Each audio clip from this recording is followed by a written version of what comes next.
DCA Seedless Day CS Tournament Pangthokre Tournament aduga mari lenana DCA gi Tournament Director Chandrananda na Paumi Singha unaba amada hairiba tournament adu athuba matamda nomanini da sinduna pangthokrabasu mapung phana pangthokpa ngamki tournament aduda class 4 below category da punna participant kunmanga amadi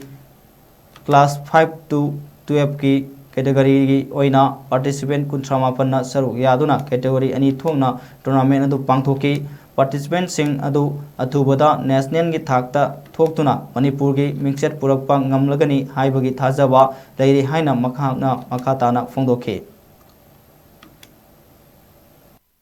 Disiyana koy anganya khalaga chilinde da second disiyana chilinde chestana mangama sam tam sinjabni si akwina yam tuna ni main jaw sinjab jana na sonjam phasen tabire anganya na